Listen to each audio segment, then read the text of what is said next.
ഓ, അപ്പോൾ നിങ്ങളുടെ വിചാരം എന്താ പറഞ്ഞാൽ ഇടതുപക്ഷ ജനാധിപത്യ മുന്നണിയുടെ നയം നടപ്പിലാക്കുന്ന ഒരു ഗവൺമെന്റാണ് ഈ ഗവൺമെന്റ് എന്നാണോ നിങ്ങൾ ധരിച്ചിട്ടുള്ളത്? അത് ആദ്യം EMS 1967 പറഞ്ഞത് പഠിക്കണം. ഞങ്ങൾക്ക് നയമുണ്ട്, പാർട്ടിക്ക്, ഇടതുപക്ഷ പാർട്ടികൾക്ക് നയമുണ്ട്.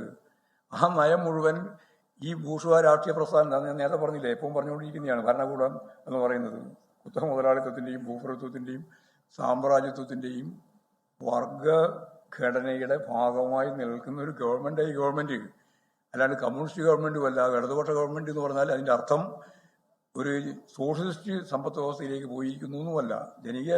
ജനാധിപത്യ വിപ്ലവം പോലും നടന്നിട്ടില്ല. അങ്ങനെയുള്ള ഒരു സംസ്ഥാനമാണ്. അപ്പം നല്ല പരിമിതിയുണ്ട് ഞങ്ങൾക്ക് ഈ പരിപാടികളെല്ലാം നടപ്പിലാക്കുന്നതുമായിട്ട് ബന്ധപ്പെട്ട്. ഞങ്ങൾ ഉന്നയിക്കുന്ന മുദ്രാവാക്യങ്ങൾ തന്നെ പ്രാവർത്തികമാക്കുന്ന കാര്യത്തിലൊക്കെ വലിയ വ്യത്യാസമുണ്ട്. ഒരുപാട് കാര്യങ്ങൾ ഭരണപരമായിട്ട് നോക്കുമ്പോൾ സാധിക്കുന്ന കാര്യമല്ല ഞങ്ങൾ ഉയർന്ന മുദ്രാവാക്യം പോലും.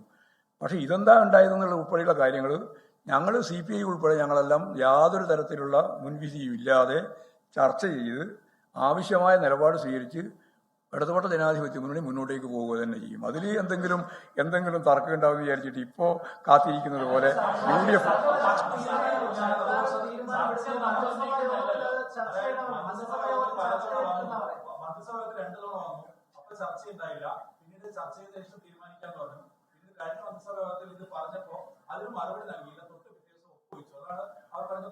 മുഖ്യമന്ത്രിയൊക്കെ വരട്ടെ. നമുക്ക് ഇടതുപക്ഷ ജനാധിപത്യ മുന്നണി എന്ന് പറയുന്നത് ഇപ്പം തുടങ്ങിയതൊന്നുമല്ലല്ലോ. എല്ലാ വശങ്ങളെ സംബന്ധിച്ചും ആവശ്യമായ ചർച്ച നടത്തി നിങ്ങൾ ഈ പറയുന്ന പ്രശ്നങ്ങളെല്ലാം ഞങ്ങൾ പരിഹരിക്കും.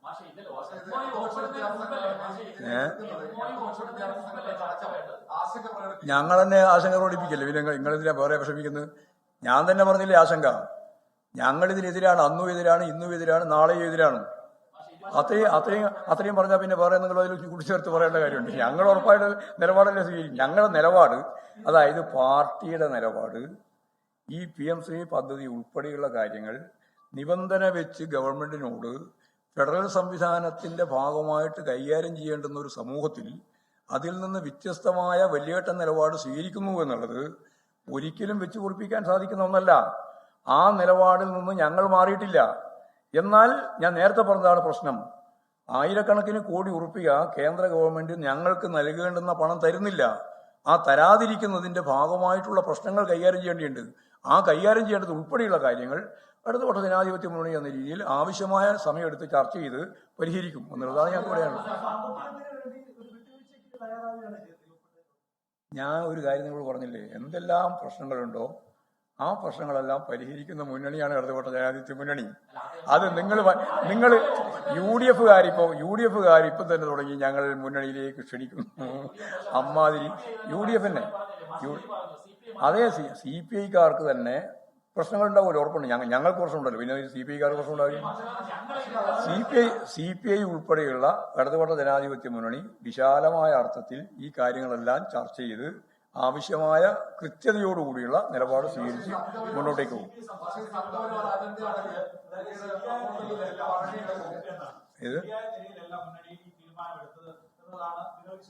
അതാ ഞാൻ പറഞ്ഞത്, ശരിയായ നിലയിൽ തന്നെ നമുക്ക് ഈ പ്രശ്നങ്ങളെല്ലാം കൈകാര്യം ചെയ്ത് മുന്നോട്ടേക്ക് പോകാൻ പറ്റും.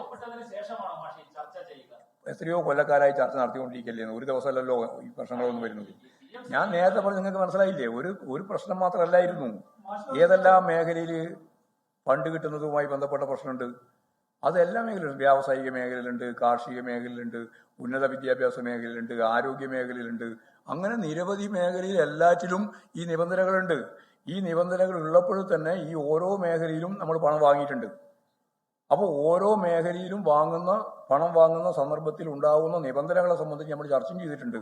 ഇപ്പോഴും വിദ്യാഭ്യാസ മേഖലയിലുള്ള ഈ ഒരു കാര്യമാണ് ഇപ്പോൾ ചർച്ച ചെയ്യുന്നത്. അതുകൊണ്ട് ആദ്യമായിട്ട് നടക്കാൻ പോകുന്ന ഒരു ചർച്ചയാണ്, ആദ്യമായിട്ട് നടക്കുന്ന ഒരു പ്രശ്നമാണ് നിങ്ങൾ കാണുന്നില്ല. ഒരുപാട് പ്രശ്നത്തിൻ്റെ ഇടയിൽ ഇതും ഒരു പ്രശ്നമായിട്ട് ഞങ്ങൾ ഗൗരവപൂർവ്വം കണ്ട് ആവശ്യമായ നിലപാട് സ്വീകരിച്ച് ഒരു തരത്തിലുള്ള പ്രശ്നമില്ലാതെ മുന്നണി അത് ഞാൻ പറയട്ടെ എന്ന്, അതൊക്കെ സാധിക്കും. നിങ്ങൾ സാധിക്കുന്ന കാണാതെ നിങ്ങൾക്ക് ഭാവിയിൽ അതൊക്കെ മനസ്സിലായി എങ്ങനെ സാധിക്കുന്ന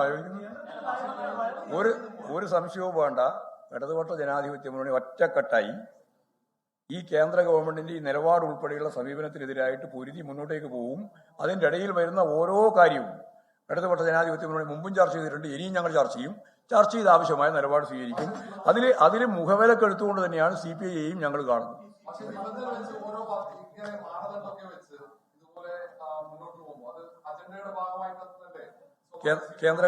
കേന്ദ്രത്തിന് എങ്ങനെ പ്രതിരോധിക്കാനാണ്? പണം കിട്ടാനുള്ള പ്രതിരോധം പറഞ്ഞാൽ നമുക്ക് നോക്കാം. പറഞ്ഞു തന്നാൽ നമുക്ക് ആ മാർഗം സ്വീകരിക്കാം. നിങ്ങൾ ഈ വഴങ്ങുക എന്ന് പറയുന്നതിന് അർത്ഥം എന്താ? കേന്ദ്ര ഗവൺമെന്റ് ഞങ്ങളെ പണമല്ലേ, രാജ്യത്തിലെ ജനങ്ങളുടെ പണമല്ലേ? ഞങ്ങൾ അവിടുന്ന് അച്ചടിച്ചുണ്ടാക്കിയ പണം എന്ന് പറയുന്നത് നരേന്ദ്രമോദിന്റെയോ അതുപോലെ തന്നെ BJP-കാരൻ്റെയോ ഏതെങ്കിലും മേഖലയിൽ നിന്ന് കൊണ്ടുവന്നെയാണോ? അത് ഈ രാജ്യത്തിന്റെ പണമാണ്. ആ പണത്തിന്റെ അർഹതപ്പെട്ട ഓഹരി നമുക്ക് തരുന്ന വേണം. ആ തരാതിരിക്കുന്നതിന്റെ ഭാഗമായിട്ട് ഇത്തരം തെറ്റായ നിലപാടുകൾ സ്വീകരിക്കുമ്പോൾ അതിനെപ്പറ്റി ഒരു അക്ഷരം പറയാൻ ഈ കേരളത്തിലെ പ്രതിപക്ഷത്തിന് സാധിക്കുന്നില്ല, പ്രത്യേകിച്ച് കോൺഗ്രസിന്. കോൺഗ്രസ് ആണ് ഇതിനെല്ലാം ഒപ്പിട്ട് നേരത്തെ എല്ലാ രീതിയിലും ഒപ്പ് നിൽക്കുകയും ചെയ്യാണ്. എന്നിട്ട് ഇവിടെ വന്നിട്ട് ഇപ്പോൾ ആളുകളെ പറ്റിക്കാൻ വേണ്ടി ഓരോന്ന് പറഞ്ഞുകൊണ്ടിരിക്കുകയാണ്.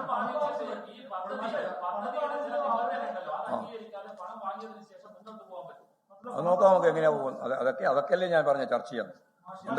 ഏതൊക്കെ രീതിയിലാണ് നിബന്ധന, എന്തൊക്കെയാണ് നിബന്ധന, അതിന്റെ നിബന്ധനകളൊക്കെ വരട്ടെ. അതെല്ലാം കൂടി നിങ്ങളിപ്പോൾ ആരും ഈ നിബന്ധനയും കാര്യമൊന്നും പഠിക്കുന്നില്ല, ആരും പഠിക്കാണ്ടായി പറഞ്ഞുകൊണ്ടിരിക്കുന്നത്. അപ്പോൾ നിബന്ധനകളെ സംബന്ധിച്ച് എല്ലാം ഉള്ള കാര്യങ്ങൾ വെച്ച് ഏതിനൊക്കെയാണ് നിബന്ധനയുള്ളത്, ഏതൊക്കെ സ്കൂളിനെയാണ് ബാധിക്കുക, എത്ര സ്കൂളിനെയാണ് ബാധിക്കുക, അതുപോലെ തന്നെ നമുക്ക് തരേണ്ടുന്ന യൂണിഫോമിന്റെ പണം തരുന്നില്ല, ശമ്പളം കൊടുക്കാനുള്ള പണം കിട്ടുന്നില്ല, അങ്ങനെ നിരവധി 1502 കോടി റുപ്യ ഇപ്പൊ തന്നെ കുടിശ്ശികയായി കിടക്കുകയാണ്. ഇനിയും ഒരുപാട് കോടി കുടിശ്ശികയായി കിടക്കുകയാണ്. ഗവൺമെന്റാണ് പണം കൊടുത്തുകൊണ്ടിരിക്കുന്നത്. ഇപ്പൊ കേരളത്തിലെ ഗവൺമെന്റാണ് പണം കൊടുത്തുകൊണ്ടിരിക്കുന്നത്. ഇങ്ങനെയെല്ലാമുള്ള നിരവധി പ്രശ്നങ്ങളുണ്ട്. അതാ ഞാൻ പറഞ്ഞ എല്ലാ കാര്യങ്ങളും വിശദമായിട്ട് ചർച്ച നടത്തി ആവശ്യമായ നിലപാട് നമുക്ക് സ്വീകരിക്കാം.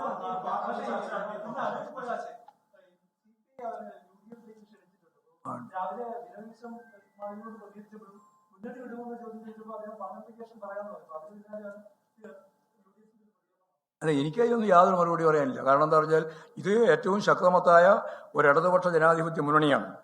ആ മുന്നണി നൈമിഷികമായ ഒരു രീതിയിൽ രൂപപ്പെട്ടതൊന്നുമല്ല, കൃത്യമായ രാഷ്ട്രീയ അടിത്തറയിലാണ്. ഞങ്ങൾ CPI-യും കഴിഞ്ഞാൽ ഏറ്റവും പ്രധാനപ്പെട്ട മുന്നണിയിലെ പാർട്ടി എന്ന് പറയുന്നത് CPI ആണ്. ആ CPI-യെ മുഖവിലക്ക് എടുത്തുകൊണ്ട് തന്നെയാണ് CPIM ഉൾപ്പെടെയുള്ള ഇടതുപക്ഷ ജനാധിപത്യ മുന്നണി ഒറ്റക്കെട്ടായിട്ട് മുന്നോട്ടേക്ക് പോകുമെന്ന് ഞാൻ പറഞ്ഞത്. അല്ല, അതുൾപ്പെടെ എല്ലാം പരിശോധിച്ച് ആവശ്യമായ നിലപാട് സ്വീകരിച്ചാൽ പോലെ.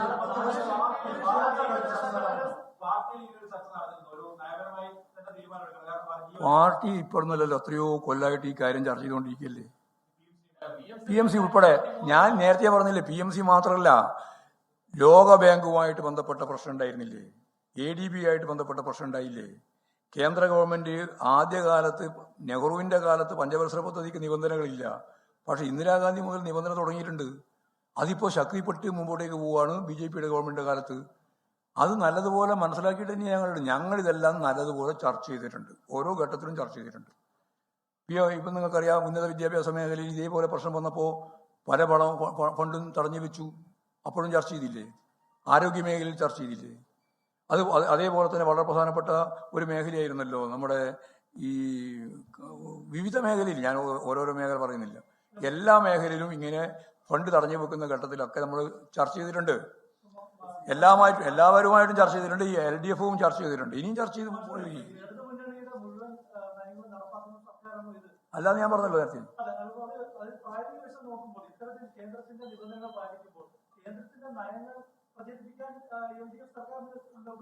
കേന്ദ്രത്തിന്റെ നയങ്ങളല്ല, കേന്ദ്ര സംസ്ഥാന ബന്ധം എന്ന് പറയുന്നത് ഫെഡറൽ സംവിധാനത്തെ അടിസ്ഥാനപ്പെടുത്തിയല്ലേ, അതല്ലേ? ആ നയം തകർക്കുന്ന ഗവൺമെന്റിന്റെ സമീപനത്തെയാണ് നമ്മൾ ശക്തിയിൽ എതിർക്കേണ്ടത്. അപ്പോൾ അത് എതിർത്തുകൊണ്ട് തന്നെ മുമ്പോട്ടേക്ക് പോകും. ആ എതിർപ്പിന് ഒരു തരത്തിലുള്ള വ്യത്യാസം വരുത്തില്ല. അപ്പൊ ഇപ്പോഴും വരുത്തില്ല. ഇനിയും അതൊന്നും നടക്കൂല. അതൊന്നും കേരളത്തിൽ നടക്കാൻ പോകുന്നില്ല. അതൊന്നും കേരളത്തെ സംബന്ധിച്ചോ, ഇപ്പൊ ഇവിടെ വീടെടുക്കുമ്പോൾ വീടിന് ഇവിടെ പേരെഴുതി വെക്കണം എന്നെല്ലാം പറഞ്ഞില്ലേ, അതുകൊണ്ട് മാത്രം കേരളത്തിൽ എന്തെങ്കിലും നടക്കുമോ? അപ്പൊ ഒരു കാര്യം വളരെ വ്യക്തമാണ്, ഞങ്ങളുടേതായ നിലപാട് വ്യക്തമാക്കിയിട്ടുണ്ട്. അത് PM-ശ്രീയെ സംബന്ധിച്ചിടത്തോളം ഒരു സംശയമുള്ളതല്ല, ഞങ്ങൾ ആ നിലപാടിനോട് യോജിക്കുന്നതല്ല. എന്നാൽ ഗവൺമെന്റ് സംവിധാനത്തിന്റെ ഭാഗമായിട്ട് കാര്യങ്ങൾ കൈകാര്യം ചെയ്യുമ്പോൾ പണവും കിട്ടണം, നിലപാട് നടപ്പിലാക്കുകയും ചെയ്തു. എന്ന് പറഞ്ഞാൽ അവരുടെ നിലപാട് നടപ്പിലാക്കാൻ പറ്റുകയും ചെയ്യില്ല എന്ന ഒരു അന്തരാള ഘട്ടം ഉണ്ടല്ലോ. ആ ഘട്ടത്തെ നമുക്ക് എങ്ങനെയാണ് തരണം ചെയ്യേണ്ടത് എന്നത് CPI ഉൾപ്പെടെയുള്ള എല്ലാവരുമായിട്ടും ചർച്ച ചെയ്ത് ആവശ്യമായ നിലപാട് സ്വീകരിക്കാം എന്നാണ് ഞാൻ പറഞ്ഞത്. അല്ലാതെ അതിലൊരു കടുംപിടുത്തൊന്നും പിടിച്ച് അങ്ങോട്ടും ഇങ്ങോട്ടും നിൽക്കേണ്ട കാര്യമില്ല. കൂട്ടായിട്ടുള്ള മുന്നണിയും ചർച്ച ചെയ്യണം. അതിന്റെ ഭാഗമായിട്ട് കാര്യങ്ങൾ ചർച്ച ചെയ്യേണ്ടി വരും. ചർച്ച ചെയ്യും. അല്ല, അത് ഉൾപ്പെടെയല്ലേ ഞാൻ പറഞ്ഞ ചർച്ച ചെയ്യാം.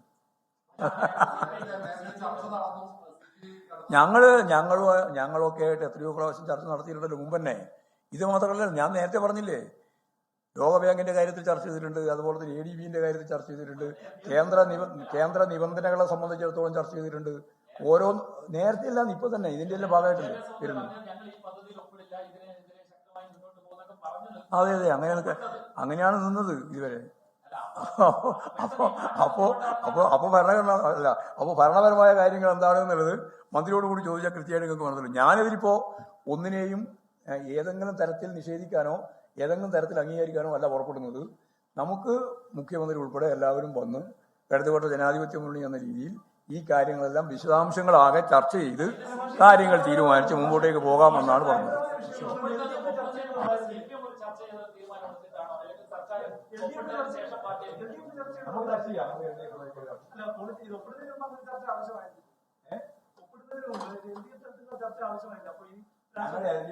എല്ലാ കാലത്തും ചർച്ച ചെയ്തുകൊണ്ടിരിക്കുകയല്ലേ. CPIയുടെ വിദ്യാർത്ഥി വികസന സംഘടനകളുടെ സെക്രട്ടേറിയറ്റിനുള്ളിലേക്ക് വലിയ പ്രതിഷേധം സംഘടിപ്പിച്ചിരിക്കുക.